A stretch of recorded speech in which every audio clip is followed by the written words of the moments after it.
Hello, fight fans. With Fedor Emelianenko's Grand Prix Championship match against Ryan Bader coming up, what a better time than to ask, is Fedor Emelianenko the greatest heavyweight in MMA history?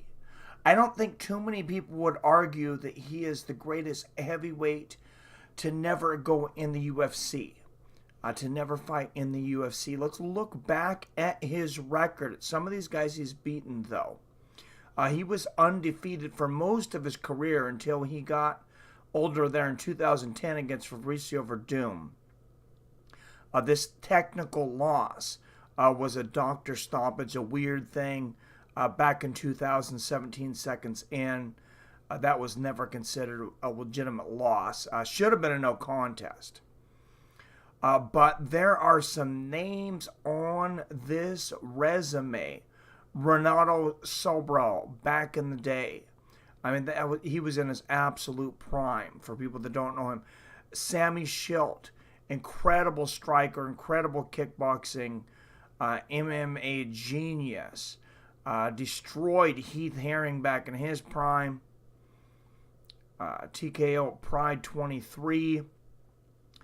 Then he beats Antonio Rodrigo Nogueira in Pride. Submits Kazuyuka Fujita. Knocks out an animal of a Gary Goodridge. Gary Goodridge is an animal at 2003. Now remember, at this time, the UFC was still pretty new, but Pride was starting to offer bigger purses than the UFC so they could bring over the best fighters. And with that came UFC champion, former heavyweight champion Mark Coleman, which Fedor submitted him in 2 minutes and 11 seconds in the first round. UFC champion Kevin Randleman, submitted by Kimura, minute 33 seconds in the first round, even after Kevin Randleman picked him up and slammed him on his head. Antonio Rodrigo Nogueira again here for the second time. Marco Krokop. Mark Coleman again, their submission armbar, beat him twice. Submitted Mark Hunt. Of course, this was when Mark Hunt didn't have as much MMA experience, but first round submission nonetheless. Submission over Matt Lindland over there in Bodog Fights.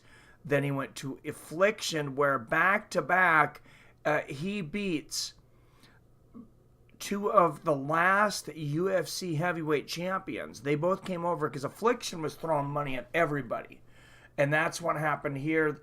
They paid him $6 million disclosed, and probably more on top of that, for his fight with Sylvia, and I believe about $10 million for the fight against Andrei Arlovski. He knocked out both those guys in the first round. Sylvia in 36 seconds. This is 10 years ago. This is closer to their prime here. Then he knocks out a dangerous Brett Rogers. Everybody was really worried about this guy at that time. That was basically his prime.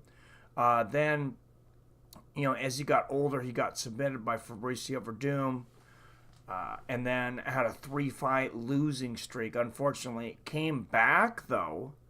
And guys don't usually do this. Lost his first fight in Bellator to Matt Mitrione. And then rebounded to beat Frank Mir and Chael Sonnen, both in the first round, to get into the Bellator Heavyweight Grand Prix Finals. Now, remember, the all-time record for a heavyweight in the UFC for title defenses is 3. From Stipe Miocic. 3. Now look at this in Pride, the amount of guys that he beat. Great guys without losing. And great guys in other organizations as well, though. But look at here, Sammy Schilt, Heath Herring, 2. Nogueira, 3. Goodridge, 4. Coleman, twice, 5 and 6. Randleman, 7. Nogueira again, 8. Marco, 9. Mark Hunt, 10. Matt Lindland, 11. And then Tam Sylvia and Andrei Arlovski, 12 and 13. You could argue This is a streak comparable to John Jones's streak. A John Jones or an Anderson Silva. There's never been anything like that in the heavyweight division in the UFC. And there's a reason that nobody's ever defended the title more than 3 times. Because it only takes one punch. Everybody is so powerful in the heavyweight division. And Fedor he brought that fear. He brought those skills. And he beat some of the absolute best in the world in Pride rules when they were allowed to kick the head of a down opponent, knee the head of a down opponent. I think he would have done very well in the UFC. I have contemplated this question for a while. Today I decided to really dig into the career of Fedor, compare him against the streaks of different heavyweights in the UFC. You could make an argument for Cain Velasquez, saying that if he wasn't injured, he may have a lot more defenses. Well, he did lose to Mauricio Verdum. He was submitted before he was injured. And the fact that he was injured means we don't know. We don't know what Cain would have done. And Cain hopefully will be back and will have many fights in the future. Or at least some. But looking at the body of the work, just the fact that he went into the UFC is not enough for me to discount him, because he beats Tim Sylvia and Andrei Arlovski, like I said, former UFC heavyweight champions. Mark Coleman, after he had just won the heavyweight champion. Kevin Randleman, UFC champion. And Gary Goodridge, when he was in his prime. I don't believe any heavyweight in the history of the UFC has done anything like that tear from Fedor Emelianenko, and that's why myself, Mike of Fights with Friends, anoints Fedor Emelianenko as the all-time GOAT of a heavyweight MMA. But I'm just one person. I'm just one man with a voice on YouTube. You have a voice. Let me know what you guys think. Is Fedor Emelianenko the heavyweight GOAT? If not, who is? Are you still waiting to be decided? Is it too hard to decide right now? Or let me know what you guys think down there in the comment.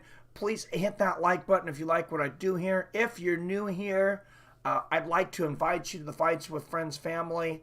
Please hit that subscribe button. Make sure and ring that bell so you're notified whenever I post a new video or go live. Until next time, as always, I love you. I respect you.